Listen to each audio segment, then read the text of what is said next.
Nessa aula você vai aprender sobre as razões trigonométricas no triângulo retângulo.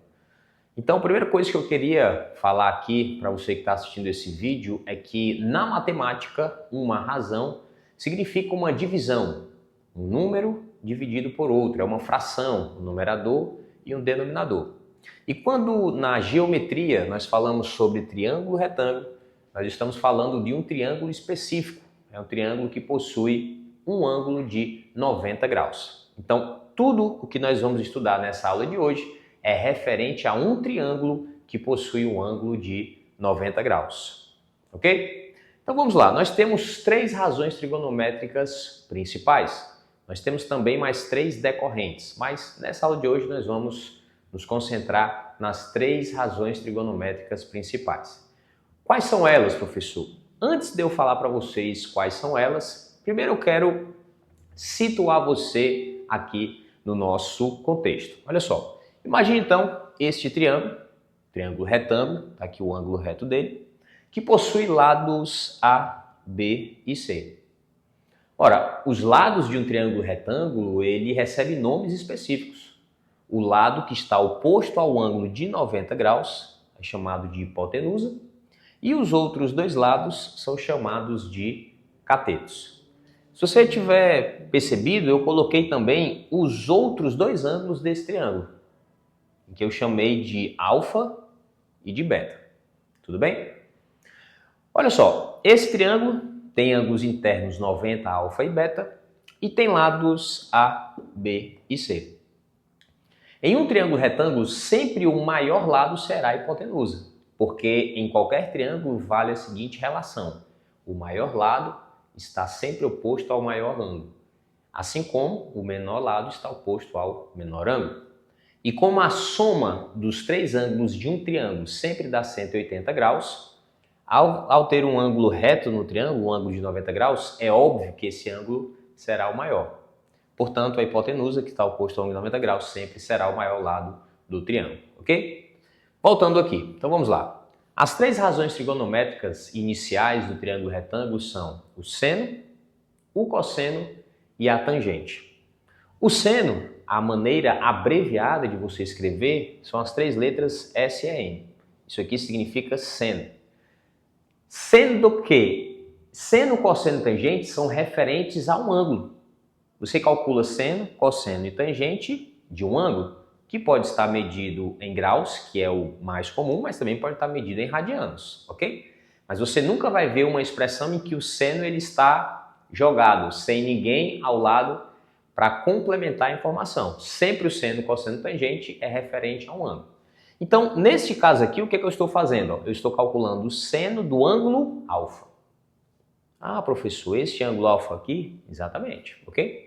Então vamos lá, o que é que significa, professor, o seno do ângulo alfa? O seno do ângulo alfa é, por definição, o cateto oposto ao ângulo alfa dividido pela hipotenusa. Como assim, professor, cateto oposto? Veja, nesse triângulo nós temos dois catetos, o B e o C. Agora, em relação ao ângulo alfa, o cateto oposto a ele é aquele que está separado do ângulo alfa. É o que não está junto do ângulo alfa. Então veja, o cateto B está junto do ângulo alfa. E a hipotenusa A é outro lado que está junto do ângulo alfa. Portanto, o cateto oposto ao ângulo alfa vai ser exatamente o cateto C. Ok? Tranquilo? Então o cateto oposto é C e a hipotenusa, independente do ângulo que eu pegue, alfa ou beta, sempre vai ser o A, que é o que está oposto ao ângulo de 90 graus. Tudo bem? Então nós teremos aqui o seguinte, ó, cateto oposto ao ângulo alfa é C e a nossa hipotenusa é o A. Portanto, o seno de alfa é C sobre A. Uma razão, uma divisão, uma fração. Ok? Muito bem, professor. O cosseno de alfa, que é abreviado com as três letras COS. Cos alfa significa cosseno do ângulo alfa. Qual vai ser a fórmula dele? Ó? Cateto adjacente sobre a hipotenusa. O denominador é o mesmo do seno, não é verdade? Ó, hipotenusa e hipotenusa. Mas o numerador, no caso do cosseno, é o cateto adjacente. E esse adjacente é exatamente aquele cateto que está junto ao ângulo. está colada ao ângulo, está ao lado do ângulo. Então veja, qual é o cateto que está junto ao ângulo alfa? É o B. Ah, professor, mas o lado A também está junto ao alfa. Concordo com você. Mas o lado A não é cateto. O lado A é o quê? Hipotenusa, porque ele está oposto a 90 graus. Beleza? Então vamos lá. Cateto adjacente ao ângulo alfa é exatamente o lado B. Sobre a hipotenusa, que é o A. Tranquilo? B sobre A. Agora, a tangente, ela é abreviada com as letras TG. O professor pode abreviar com 3 letras também a tangente? Existem livros que trazem a abreviação de tangente como TAG, mas o mais comum realmente é TG, ok? Tangente do ângulo alfa. E qual é a razão, qual é a definição da razão trigonométrica tangente? É o cateto oposto sobre o cateto adjacente. Então veja que aqui não envolve a hipotenusa, ok? Então, cateto oposto ao ângulo alfa, nós já sabemos que é o C. Cateto adjacente ao ângulo alfa, nós já sabemos que é o B. Então fica C sobre B. Tudo bem até aqui? Tranquilo? Vamos em frente. Professor, eu também posso calcular seno, cosseno, tangente em relação ao ângulo beta, né? Exatamente, é o que nós vamos fazer aqui agora. Olha só, seno do ângulo beta é a mesma fórmula, hein? Cateto oposto sobre hipotenusa. Agora, o cateto oposto é em relação ao ângulo beta. Em relação ao ângulo beta, que é o que está aqui em cima, quem é o cateto oposto? Exatamente, é o lado B. Professor, mas o B não era o adjacente? Ele é o adjacente ao alfa. Mas em relação ao beta, ele é o oposto. Tá bom? Então fica B sobre a hipotenusa. A hipotenusa não muda, ela não tem variação. Então, ela vai ser novamente a letra A, ok? Que é o que está oposto ao ângulo de 90 graus. Cosseno de beta, a fórmula é a mesma. Cateto adjacente sobre hipotenusa. Quem é o cateto adjacente ao beta? Quem é o cateto que está junto do beta? É o C. E a hipotenusa é o A. Okay? E a tangente, cateto oposto sobre adjacente, vai ficar como? Quem é o cateto oposto ao beta? É o B. E quem é o cateto adjacente ao beta? É o C. Então fica B sobre C. Ok? Então fizemos aqui seno, cosseno, tangente do ângulo alfa e do ângulo beta, que são os dois ângulos agudos do triângulo que foi desenhado lá. Tudo bem? Professor, existe alguma maneira de eu memorizar essas fórmulas aqui de seno, cosseno e tangente? Olha, alguma maneira pode te ajudar é o seguinte, ó. Seno, as duas primeiras letras são o quê? SE. Então é o cateto separado. SE de separado. E CO, que é o do cosseno, é o cateto colado, ou seja, é o cateto adjacente. De alguma forma isso aí pode te ajudar. Já dei aulas em muitos lugares para muitos alunos que essa dica aí ajudou muito. Tudo bem? Se você tiver uma outra dica, uma outra forma de memorizar seno, cosseno, tangente, deixe aí nos comentários. Com certeza a galera vai curtir muito. Ok? Muito bem, então eu vou trazer aqui agora para vocês duas consequências de toda essa explanação que nós fizemos até agora. Muito interessantes. Olha só. O ângulo alfa e o ângulo beta, se nós somarmos, o resultado dá 90 graus. Você concorda comigo? Por que, professor? Veja, os três ângulos de um triângulo, sempre, quando somados, dá igual a 180 graus. Você já tem 90 aqui. 180 tira 90, fica 90. Então isso quer dizer que alfa mais beta tem que dar 90 graus. Alfa mais beta, 90 graus. Então, a gente diz que quando dois ângulos somados dão 90 graus, eles são ângulos complementares. Então, o alfa e o beta são ângulos complementares. A gente diz que alfa é o complemento de beta e vice-versa. Beta é o complemento de alfa. Então, quando os dois ângulos alfa e beta são complementares, ou seja, quando a soma deles dá 90 graus, acontecem alguns detalhes aqui. Olha só.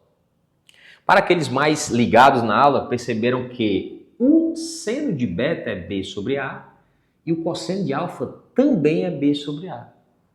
Diz, professores, são iguais. São iguais. O que é que nós podemos concluir? Quando dois ângulos são complementares, o seno de um é igual ao cosseno do outro. Como assim, professor? Vou escrever isso daqui, ó. Se alfa mais beta igual a 90, então nós temos o seguinte, ó. O seno de alfa é igual ao cosseno de beta. E o seno de beta é igual ao cosseno de alfa. Acontece mesmo? Isso acontece, olha só. Quem é o seno de alfa? C sobre A. Quem é o cosseno de beta? C sobre A. Então, se dois ângulos somados resultam em 90 graus, o seno de um é igual ao cosseno do outro. Por exemplo, eu posso dizer isso aqui, ó. Olha só. O seno de 40 graus, ele é igual ao cosseno do seu complemento. Quem é o complemento de 40? 50. Então, esse aqui é igual ao cosseno de 50. O seno de 1 grau, por exemplo, é igual ao cosseno do complemento de 1 grau. Quem é o complemento de 1 grau? 89 graus. Então, o seno de 1 grau é igual ao cosseno de 89 graus. E por aí vai. Ok? Então, se são complementares, vale essa relação. Professor, e a segunda consequência? Tem que ser a ver com as tangentes, não é verdade? O que é que você está percebendo entre a tangente de alfa e a de beta? Aqui é C sobre B e aqui é B sobre C. Ou seja, a tangente de beta é o inverso da tangente de alfa. Então, se alfa mais beta é igual a 90 graus, a tangente de alfa é igual ao inverso da tangente de beta. Então, como é que fica isso daqui na nossa segunda consequência? Fica assim, ó. Tangente de alfa é igual a 1 sobre tangente de beta. Por exemplo, vamos ver aqui um exemplo. Tangente de 10 graus é igual ao inverso da tangente do complemento de 10 graus. Quem é o complemento de 10 graus? 80 graus. Então, esse aqui fica igual a 1 sobre a tangente de 80 graus. Ok? Outra maneira de você visualizar essa consequência aqui é o seguinte. Se eu multiplico duas tangentes em que os ângulos são complementares, o resultado dá 1. Tá não? Ó, pega a tangente de 80 que está dividindo. Se eu colocar ela para o primeiro membro, ela vai multiplicando, né? Ó, tangente de 10 vezes tangente de 80 dá quanto? Dá 1. Mesma coisa aqui, ó. Pega a tangente beta que está dividindo, passa multiplicando. Então, o produto de duas tangentes em que os ângulos são complementares sempre dá igual a 1. Ok? Então, essas duas consequências, elas são muito importantes na resolução de problemas. Tudo bem? Vamos agora exercitar o que a gente acabou de aprender e ver como que isso pode ser cobrado nas questões aí de concursos, provas escolares, vestibulares, Enem, enfim. Vamos lá. Exemplo 1. Se o seno de alfa é 2/5, quais os valores de x e y? O y está aqui. Estava escondido, mas apareceu. Vamos lá. Ó, aqui nós temos os catetos desconhecidos e eu sei a hipotenusa. Mas o ângulo alfa eu tenho informação sobre ele, ó, que o seno dele é igual a 2/5. O que é que eu vou fazer aqui, professor? Vamos lá. Olha só. O seno de um ângulo é sempre quem? O cateto oposto a esse ângulo sobre a hipotenusa. Isso no triângulo retângulo. E o nosso triângulo ele é retângulo. Então vai ficar assim, ó, se liga. Seno de alfa vai ser igual a quem? Cateto oposto sobre a hipotenusa. Quem é o cateto oposto ao alfa? É o x. E quem é a nossa hipotenusa? É o 15. Ok? Mas, por outro lado, eu sei que o seno de alfa é igual a quanto? 2/5, porque a questão falou. A questão deu essa informação pra gente, ok? Então, aqui fica 2 sobre 5. Daqui, dá pra gente chegar no nosso resultado. Como, professor? Só fazer isso aqui, ó. Olha que legal. Proporção. Aqui eu tenho uma igualdade entre duas frações. Ok? Raciocina da seguinte maneira. Do 5 para chegar no 15, eu precisei fazer o quê? Multiplicar por 3. Então, do 2 para chegar no x, eu vou precisar fazer o quê? Também multiplicar por 3. Então, x é quanto? É o triplo de 2. Quanto é que é o triplo de 2? X igual a 6. Ok? Ah, professor, eu gosto de fazer meio pelos extremos. Show de bola, tranquilo, sem problema nenhum. Ó. 15 vezes 2, 30. 30 dividido por 5, 6. Ok? Então, uma vez que a gente sabe que o x é igual a 6, como é que a gente faz para descobrir o y agora? Vixe, professor, como é a saída?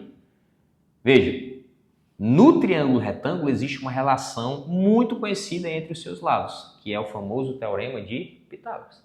Ora, se você sabe a hipotenusa de um cateto e quer saber outro cateto, se eu aplicar Pitágoras eu consigo descobrir o resultado, ok? Então vamos lá, vai ficar assim, ó. Hipotenusa ao quadrado, vou fazer de vermelho aqui, ó. 15 ao quadrado. Isso vai ser igual a quem? Cateto ao quadrado, que é 6 ao quadrado, mais o outro cateto ao quadrado, mais y ao quadrado. Ok? Vamos lá, 15 ao quadrado, exatamente, 225. 6 ao quadrado, 36, mais y ao quadrado. Esse 36, quando eu passar para o primeiro membro, ele vai negativo. 225 menos 36. Isso dá igual a quanto? Exatamente. 189. Ok? 225 menos 36 dá 189. Isso é igual a y ao quadrado. Tudo bem? Qual vai ser o valor de y? Se ele está ao quadrado, esse quadrado eu passo para o primeiro membro em forma de raiz. Não precisa a gente se preocupar com mais ou menos, porque o y é um lado de triângulo. Então não existe lado de comprimento de um segmento negativo, ok? Então vai ser raiz quadrada de 189. Essa raiz é exata? Não é exata. Por quê, professor? Porque veja, 13 ao quadrado é 169 e 14 ao quadrado é 196. Então 189 fica entre o 169 e 196. Então é 13, alguma coisa. Agora, será que dá para a gente simplificar essa raiz, esse radical? Para a gente verificar se é possível, preciso ver a forma fatorada do 189. Né? Então vamos fazer a fatoração do 189. Vou utilizar esse espaço aqui. Ó. Vamos lá. Ó. O 189, a gente vai fatorar aqui em números primos. Decompõe em números primos. Dá por 2 não, porque é um número ímpar. Por 3 ele dá. Porque a soma dos algarismos dá 18. 189 por 3 dá exatamente quanto? Exatamente, ó, 63. Por 3 de novo, dá 21. Por 3 dá 7 e por 7 dá 1. Veja, eu consigo retirar dessa raiz quem? O 3, porque eu consigo formar um par de 3 aqui. Ó. Isso aqui equivale a 3 ao quadrado. Então, se esse 3 está ao quadrado, ele ganha o direito de sair da raiz. É o 9, né? Raiz quadrada de 9 é 3. E esse 3 vezes 7 vai ficar na raiz. 3 vezes 7, 21. Portanto, finalmente, o nosso resultado vai ser o quê? 3 fora da raiz. E 3 vezes 7 dá 21. E o 21 fica dentro da raiz. Portanto, o valor de y é 3 raiz de 21. E o valor de x é igual a 6. Ok? Beleza? Então, são os valores de x e y. E para a gente fechar a nossa aula, determine o valor da expressão. Então, aqui nós temos uma fração em que o numerador tem um produto aqui entre 4 números e o denominador também. Professor, agora o negócio pegou. Sendo de 20 graus, tangente de 30, não tem nem um triângulo como o senhor mostrou ali, professor. Como é que a gente vai fazer isso? Acalme o seu coração. Veja, eu vou utilizar as duas consequências aqui das razões trigonométricas para resolver esse problema. Olha só, se liga. Olha que coisa interessante. O seno de 20, pela consequência 1, ele é igual a quem? O seno de 20 é igual ao cosseno do complemento de 20. Quem é o complemento de 20? Quem somado com 20 dá 90? É o 70. Ah, professor, então seno de 20 tem o mesmo valor que cosseno de 70. Simplifica, dá 1. Como é produto, então a gente pode simplificar sem problema. A tangente de 30, multiplicado pela tangente de 60, também dá igual a 1. Por que, professor? Olha o que eu acabei de falar aqui para vocês na consequência 2. Se eu multiplico a tangente de um ângulo pela tangente do seu complemento, isso vai dar igual a 1. Quem é o complemento de 30? 60. Então, tangente de 30 vezes tangente de 60, multiplicados, isso aqui dá igual a 1. Da mesma forma aqui embaixo, ó, tangente de 73 vezes tangente de 17. 73 e 17 somados dão igual a 90 graus. Não é verdade? Então, isso daqui também dá igual a 1. E por último, o cosseno de 10 e o seno de 80 são valores iguais. Por que, professor? Porque o 80 e o 10 são ângulos complementares. A soma deles dá 90. Então, esse aqui também dá 1. Portanto, o resultado dessa expressão é 1 vezes 1 vezes 1 dividido por 1. ou seja, resultado igual a 1. Ok? Beleza? Então, essa foi a nossa aula sobre razões trigonométricas. Se você curtiu, deixa aí o teu like, deixa o teu joinha. Se você tem uma outra maneira de fazer essas questões, deixa aí nos comentários. Com certeza, toda a interação aqui no canal vai ser muito importante para mim, ok? E eu deixo aqui alguns vídeos recomendados para vocês de outras aulas, outros assuntos que eu já postei aqui no canal, ok? Valeu, pessoal!